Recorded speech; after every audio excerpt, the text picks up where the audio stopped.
Hello guys, welcome back to something Indian with Deepti. जैसा कि मैंने अपने लास्ट एपिसोड में आपसे वादा किया था कि मैं आपको सुमित्रा नंदन पंत जी के परिवार के एक बहुत ही खास सदस्य से मिलवाऊंगी, तो वो खास सदस्य आज मेरे साथ हैं और वो है अतिमा जोशी जी।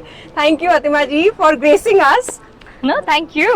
तो मैं जब पढ़ रही थी पंत जी के बारे में तो मैं थोड़ा कंफ्यूज ये हुई कि आपने बताया आप उनकी ग्रैंड डॉटर हैं, तो मुझे कंफ्यूजन हुआ कि क्या आप सुमित्रा जी की डॉटर हैं। तो आई एम श्योर ऐसी कंफ्यूजन बहुत सारे हमारे व्यूअर्स को भी हो सकती है। तो how are you related to Pant ji? Sure.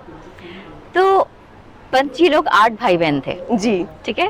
तो सुमित्रा नंदन पंत जी जो थे उनके बड़े भाई थे देवीदत्त पंत जी, वो मेरे दादाजी थे। ओके। तो काफी बहुत ज्यादा कनेक्शन रहा है, बहुत ज्यादा जुड़ाव रहा है। तो सुमिता जिसे हम कहते हैं सुम्मी, वैसे तो मेरी बुआ हो गई जी। हाँ। पर क्योंकि वो लगभग हम उम्र हैं जी, तो इसलिए हम एक दूसरे को नाम से बुलाते हैं। केमिस्ट्री इज मोर लाइक वो बहनों की तरह की केमिस्ट्री हो गई या दोस्तों की तरह की केमिस्ट्री हो गई? मोर और लेस। पर वैसे सुमित्रा नंदन पंत जी जो थे वो उनको मैं बाल वाले बाबा कहती थी। अच्छा। वो इसलिए क्योंकि उनके बड़े लंबे रेशमी घुंघराले से बाल थे और मुझे बचपन की याद है कि वो मैं बड़ा फैसिनेटेड रहती थी उससे कि अरे बाकी सबके तो बाल कटे हुए थे और हाँ पुरुषों के बाल अमूमन छोटे रहते हैं, लेकिन उनके बाल लंबे रेशमी सफेद बाल मुझे बड़े प्यारे लगते थे, तो मैं उनको बाल वाले बाबा के नाम से संबोधित करती थी। तो ये है उनका परिचय और मेरा परिचय उनके साथ। जैसे आपने कहा कि आपकी बहुत अच्छी बॉन्डिंग रही सुमित्रा नंदन पंत जी के साथ, तो हम इस बॉन्डिंग के बारे में थोड़ा कुछ और जानना चाहेंगे। मतलब आपकी बुढ़े बाल वाले बाबा वाली आपने स्मृति एक हमारे साथ शेयर करी, तो ऐसी बहुत सारी यादें आपकी रही होंगी जब आप बड़ी हो रही थी, जो आपका उनके साथ विवाद होता था, संवाद होता था। विवाद नहीं, संवाद, सॉरी विवाद भी हो जाता है आजकल, तो मतलब विवाद होना एक हेल्दी डिस्कशन में कहूंगी, संवाद। तो संवाद जो आपके होते थे तो वो किस तरह के होते थे? तो एक चीज जो मैं आपको बताना चाहूंगी वो ये था कि जब मैं 7 साल की थी तो उनका उसके बाद निधन हो गया जी। तो मुझे ये अफसोस हमेशा रहेगा कि ज्यादा उनसे मुलाकात नहीं हो पाई। तो उनकी जो छवि है जो मेरे दिमाग में है, जो मेरे जहन में है, वो उनके साथ बातचीत करके और जो किस्से कहानियां जो घरों में जो माँ दादी बुआ कक्का इन लोगों से सुने, उस सब से एक छवि जो बनी है, तो वो बाल वाले बाबा की छवि है जी। और वो पत्र लिखते थे, उनको पत्र लिखने का बहुत शौक था। तो मेरी माँ को भी उन्होंने बहुत लिखा, मुझे भी बहुत लिखा। तो पिताजी के साथ तो पारिवारिक नाता था जी, जी, जी। पर मेरी माँ के साथ उनका ये नाता था कि वो मेरी माँ भी कविता लिखती थी।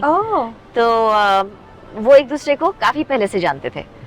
तो उनकी जितनी चिट्ठी पत्रियां आती थी वो मेरी माँ ने काफी संभाल के रखी थी।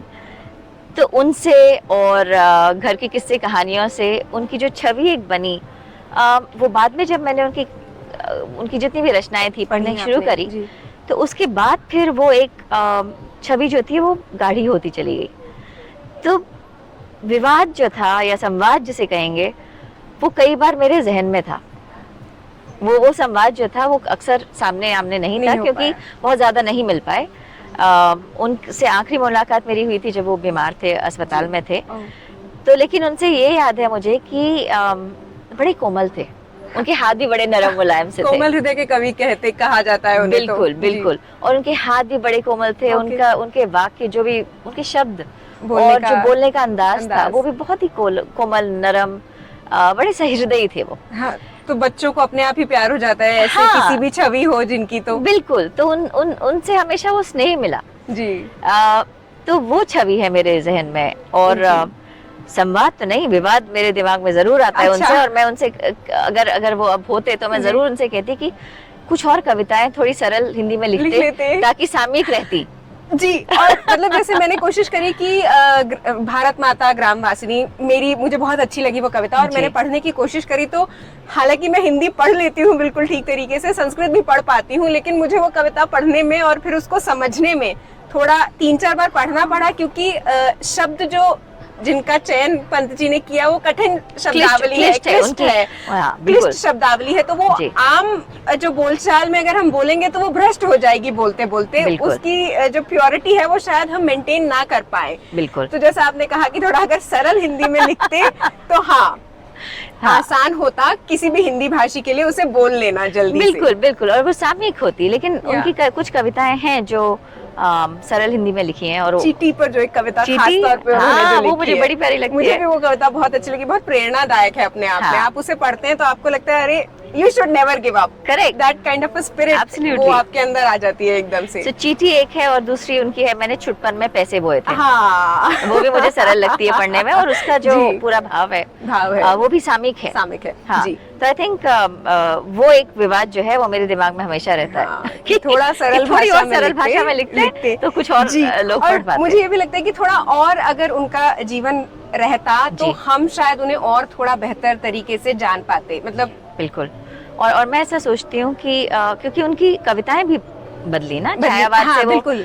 बाद में रहस्यवाद और वो सब जी। ज्यादा हुआ।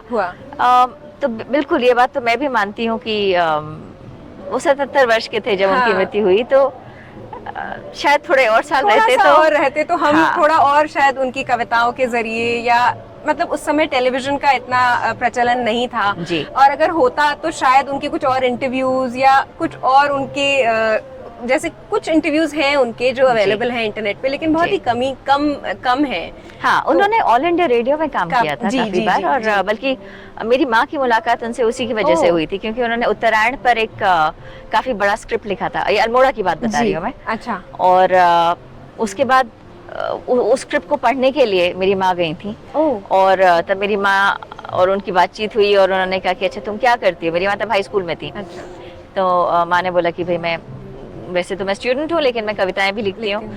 तो उसके बाद से उनका जो पत्राचार जो शुरू हुआ, हाँ, तो वो उससे बहुत सारी स्मृतियां और जो उनकी छवि है वो मेरे दिमाग में उससे काफी बनी है। तो may I ask you this question कि क्या पंत जी ने ही आपकी माता जी को आपके पिताजी से मिलवाया?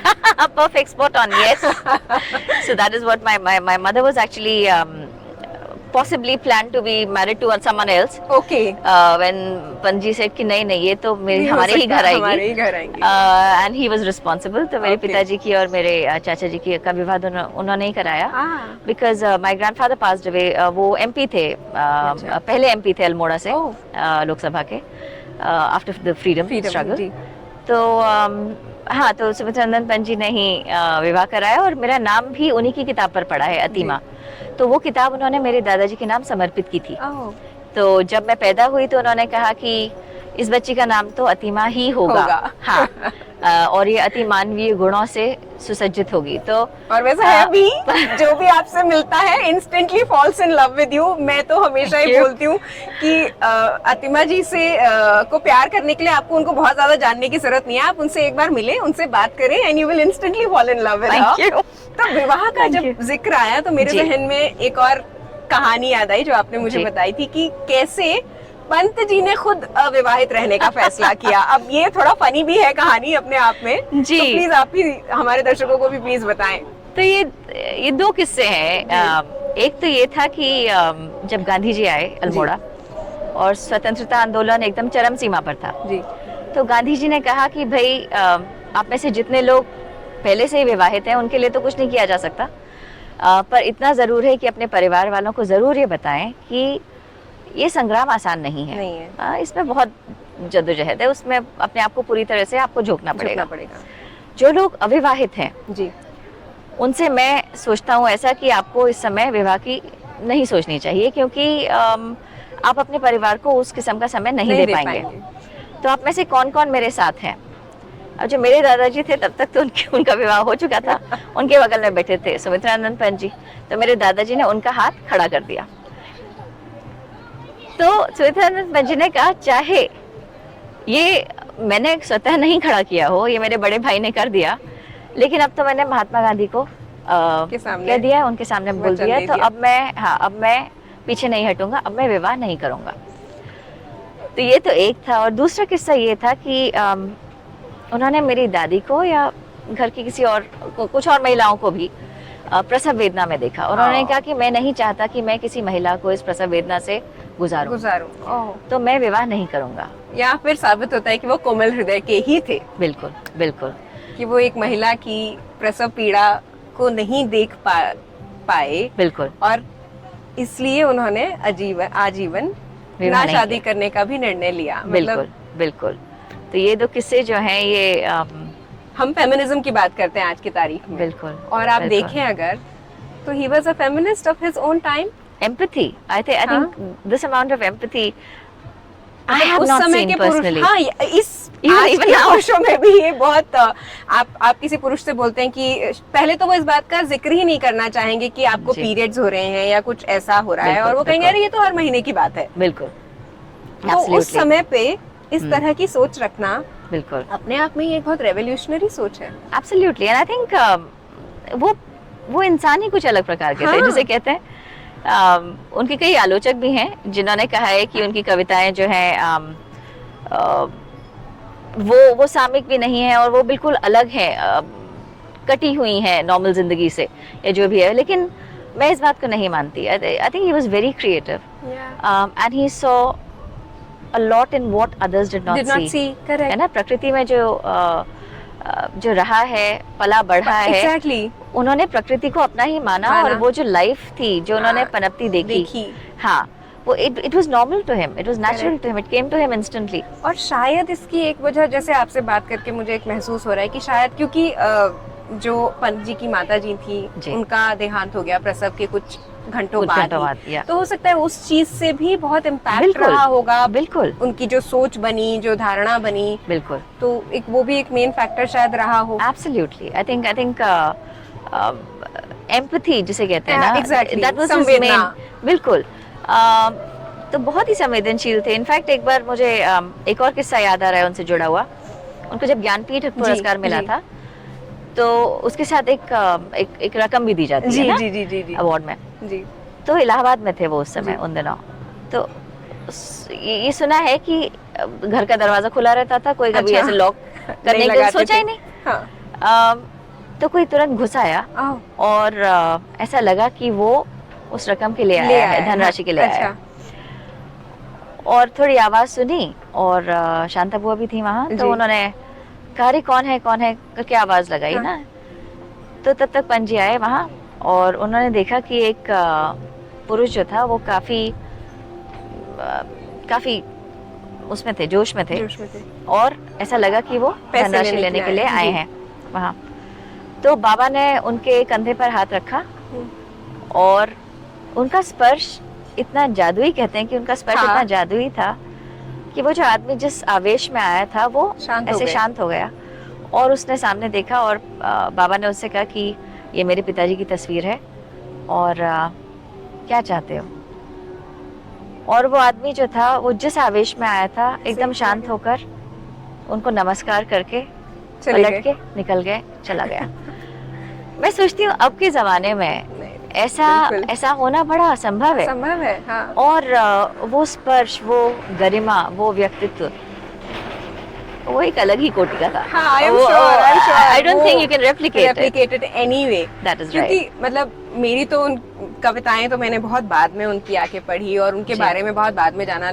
जैसा कि मैंने आपको बताया भी कि मेरा जो पहला उनसे इंट्रोडक्शन था वो that was through my nana ji, when he proudly said कि ये सुमित्रा नंदन पंत का घर है, यहाँ वो पैदा हुए थे जी। मुझे कुछ नहीं पता, लेकिन आई थिंक हर पहाड़ी बहुत गर्व से उनका नाम लेता है कि मतलब ऑब्वियसली बिकॉज वो बिलोंग करते हैं उस जगह को। और पहला ज्ञानपीठ पुरस्कार उनको मिला, तो वो भी sorry, I am so sorry, Jnanpith भी तो उनको मिला। ज्ञानपीठ, पहला ज्ञानपीठ तो पंत जी को ही मिला, और फिर बाद में पद्म भूषण भी उनको मिला। तो I think it's a very proud moment for any Pahadi. Absolutely. तो I think my nana ji used to take a pride in the factor कि वो उसी गांव के हैं, तो आसानी से ही हैं जी। आई थिंक एंड आप जैसे कह रही हैं जो उनकी बातें हैं या जो उनकी छवि है वो रिफ्लेक्ट करती है उनके लेखनी में भी बहुत ज्यादा। बिल्कुल। तो आपने बताया कि आप एक तो आपको उनकी जो कविताएं पसंद है, उसके अलावा उनका लिखा हुआ कुछ आपको इंस्टेंटली याद आ रहा हो जो आपको बहुत प्रिय हो? आई थिंक ये दो कविताएं जो थी ये मेरी प्रिय थी जी। लेकिन आप ग्राम्या पढ़ें जी तो उसमें भी there is a lot to learn. I think एक तो you know you talking about nature and कैसे प्रकृति के बारे में उन्होंने लिखा है, बट उसमें भाषा का प्रयोग जो है वैसा भाषा का प्रयोग मैंने नहीं देखा है। मैं माफी चाहती हूँ, शायद मेरे दादाजी इसलिए मुझे ज्यादा वो लगा, लेकिन उस किस्म की भाषा जो है मैंने और उसमें नहीं पढ़ी है जी। लेकिन अतिमा जी माफी मांगने की जरूरत नहीं है, अपनी चीज पर गर्व फील करने में मुझे नहीं लगता कि कोई भी बुरी बात है। हाँ, बट ऐसा मैं सोचती हूँ, ऐसा मैं सोचती हूँ कि सभी को अपने अपने परिवार वालों का लिखा बहुत अच्छा लगता होगा। उसमें बुराई भी कोई बात नहीं है। अगर हम अपने परिवार के किसी सदस्य के फैन हैं तो हैं, बिल्कुल, अनअपॉलेजेटिकली हमको, unapologetically that's it then, okay. I think his writing has a beautiful metre. शब्दों का चयन, जो उपमाएं हैं, जो भंगिमाएं हैं, वो सब जो है वो I have not red in any other poet at least. So I think he's in a league of his own. Yeah. As simple as that. Yeah. आप उनके समय के किसी और कवि से कभी आपका मिलना हुआ? मतलब आप बहुत छोटी थी, आपने बताया, जब उनका देहांत हो गया, लेकिन अर्ली इयर्स में कभी आप मिली हो महादेवी वर्मा जी से या हरिवंश राय बच्चन जी से, किसी से? तो बच्चन जी के परिवार से तो हमारे परिवार का ताल्लुक अच्छा रहा। जी।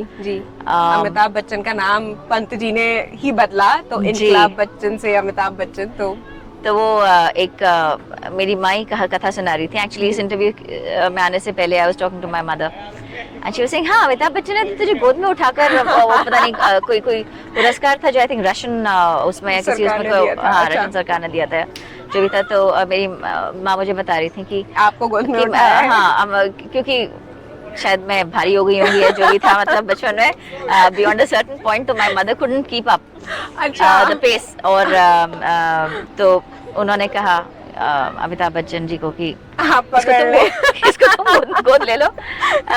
तो था बच्चन जी के परिवार के साथ हमारे परिवार का काफी ताल्लुक रहा, लेकिन कुछ और भी किस्से हैं जो बड़े अंतरंग किस्म के हैं। जैसे कि एक बार सुना कि महादेवी वर्मा जी जो थी वो अपनी कविता सुना रही थी बाबा को, और कि आ जाते तुम एक बार, उसमें एक लाइन थी। तो बाबा तो बड़े कोमल किस्म के थे, और पर मेरे दादाजी जो थे वो थोड़े चुहलबाज भी थे। तो उन्होंने कहा, महादेवी जी मैं आ गया, आपने मुझे बुलाया, मैं आ गया।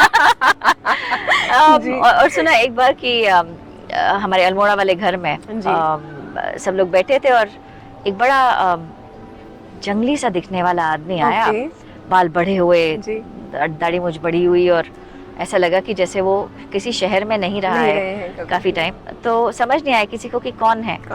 और उन्होंने पूछा दादाजी और बाबा के लिए, और सबने कहा भी नहीं है अभी इस समय वो। और उन्होंने सिर्फ इतना कहा कि अच्छा कह दीजिएगा राहुल आया था, और चले गए। बाद में पता चला वो राहुल सांस्कृत्यायन जी थे।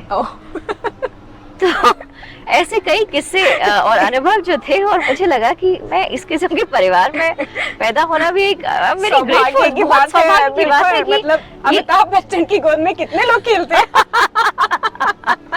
Absolutely.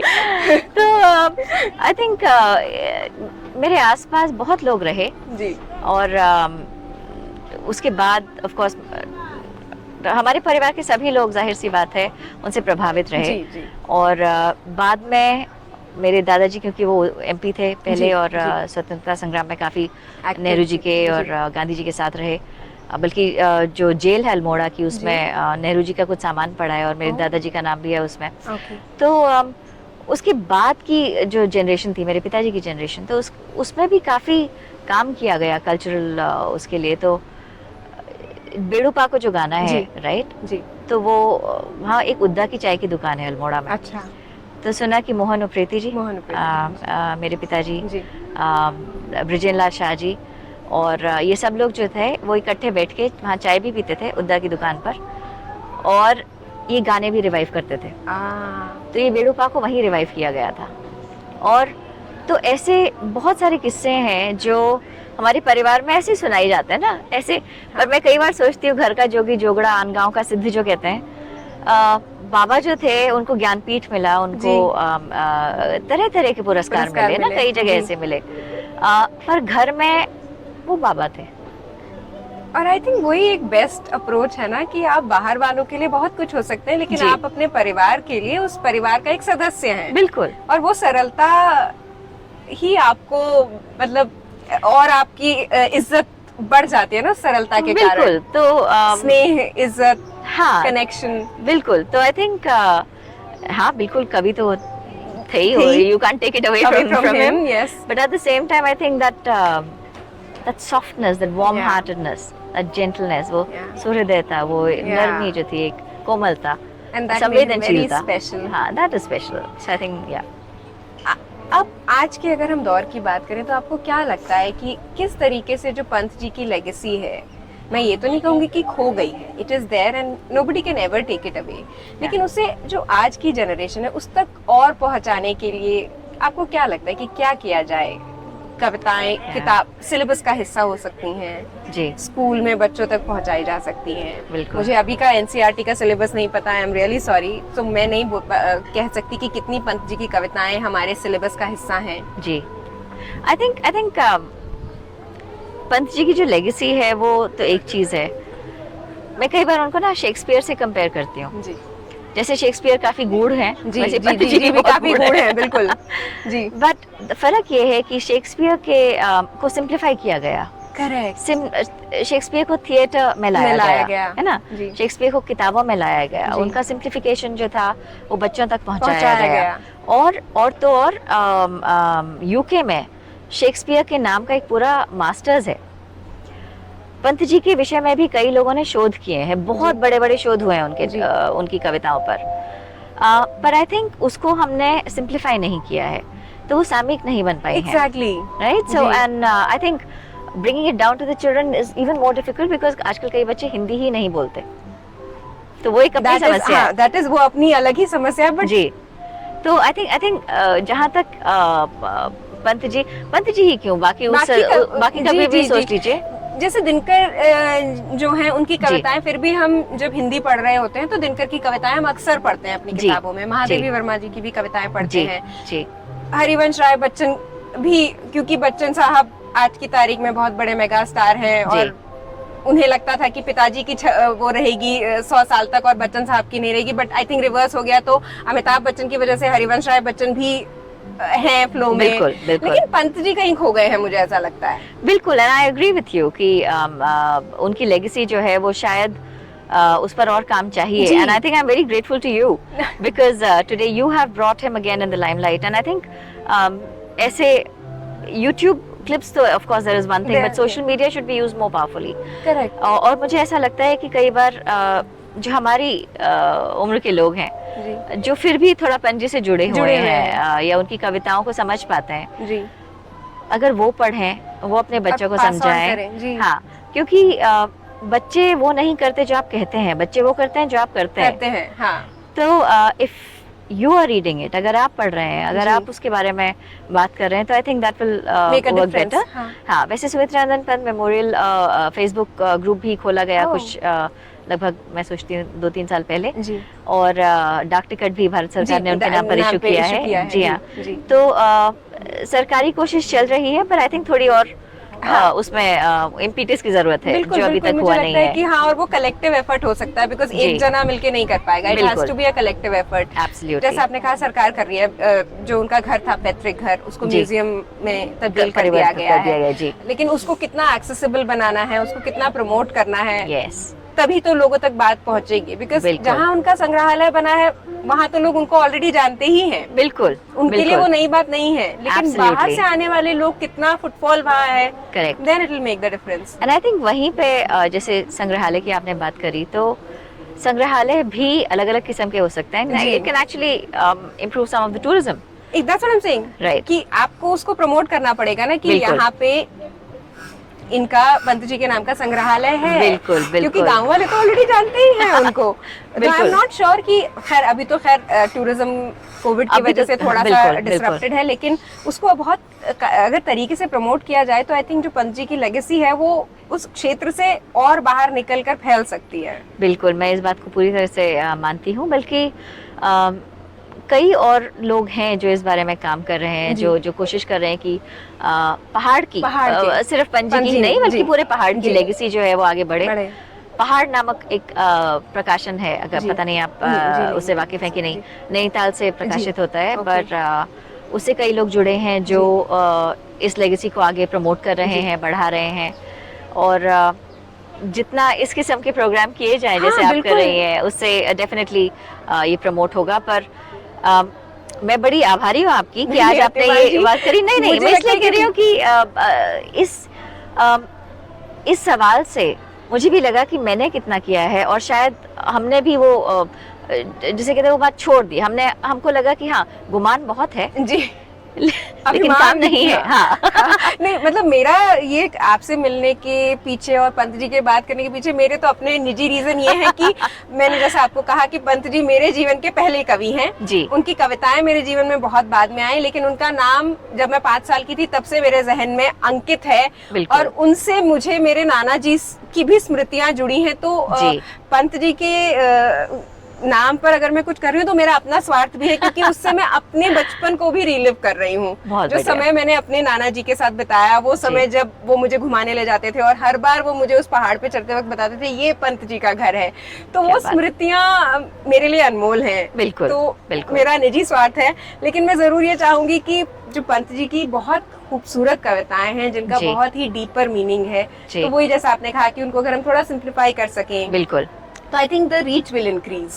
Absolutely, and I think just even having short video clips of someone reciting those poems. Exactly. क्योंकि वो recitation भी आप देखें उनकी कई कविताओं में जो recitation है, जो मीटर है, वो बहुत सुंदर है। बहुत सुंदर है। मैंने YouTube पे हालांकि कुछ लोगों को देखा जो पंत जी की कविताएं रिसाइट कर रहे थे, but the only problem is क्योंकि मुझे शुद्ध भाषा सुनना और बोलना पसंद है, तो जब भाषा थोड़ी सी भी इधर उधर होती है तो मेरा इंटरेस्ट थोड़ा कम हो जाता है।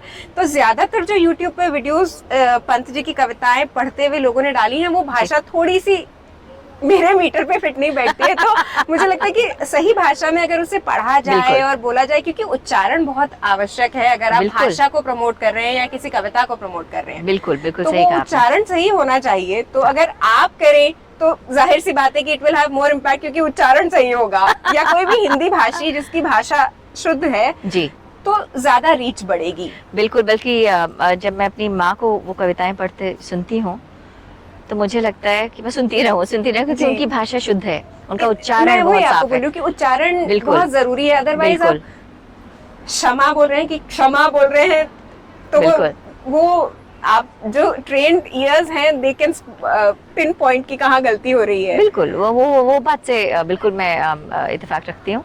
और आई थिंक ऐसे ही अगर हम काम करते रहें या बीच बीच में कुछ रिलीज करते रहें, I think that would be the best connection बना रहेगा। बिल्कुल बिल्कुल बिल्कुल। तो अतिमा जी जाते जाते कुछ पंक्तियां पंत जी की। ये उनकी पंक्तियां जो है वो 4 पंक्तियां नहीं आप वो कर सकते। उनकी पंक्तियां जो है वो पूरी। हाँ, लेकिन फिर भी कोई भी कविता जो आपको सबसे ज्यादा प्रिय हो उसकी शुरुआत की 4 पंक्तियां ही अगर आप कह दे तो। चींटी को देखा, सरल विरल अविरल सी रेखा। चींटी के बारे में मैं आपको एक वो बताती हूँ कि अब जब मैं चींटी को देखती हूँ मुझे सबसे पहले वही दिमाग में आता है। हाँ, तो पर ये कविता जो है मैंने कभी रटी नहीं है, ये मैं हमेशा पढ़ती हूँ। हाँ, तो आप कहें तो मैं पढ़ के सुनाऊं, पर मुझे देखना पड़ेगा। बिल्कुल बिल्कुल, ठीक है, 1 मिनट। चींटी को देखा, वह सरल विरल काली रेखा, तमके तागे सी जो हिलडुल, चलती लघुपद पल पल मिलजुल। यह है पिपीलिका पाती, देखो ना किस भांति, काम करती वह सतत, कन कन करके चुनती अविरत। गाय चराती, धूप खिलाती, बच्चों की निगरानी करती, लड़ती अरे से तनिक न डरती, दल के दल से ना सवारती, घर आंगन जनपथ बुहारती। चींटी है प्राणी सामाजिक, वह श्रमजीवी वह सुनागरिक। देखा चींटी को, उसके जी को, भूरे बालों की सी कतरन, छुपा नहीं उसका छोटापन। वह समस्त पृथ्वी पर निर्भर, विचरण करती श्रममय तन्मय, वह जीवन की तिनगी अक्षय। वह भी क्या देही है, तिल सी, प्राणों की रिलमिल झिलमिल सी, दिन भर में वह मीलों चलती, अथक कार्य से कभी न टलती। और पंत जी की बात हुई और शायद प्रकृति को भी प्यार आ गया है हम पर और बारिश होने लगी है। But thank you so much Atima ji, चींटी पढ़ने के लिए हमारे लिए और इतनी सारी पंत जी के बारे में बातें करने के लिए, अपना समय देने के लिए। Thank you so much Atima ji. Thank you, it was a pleasure. Same here. Thank you Atima ji. Thank you.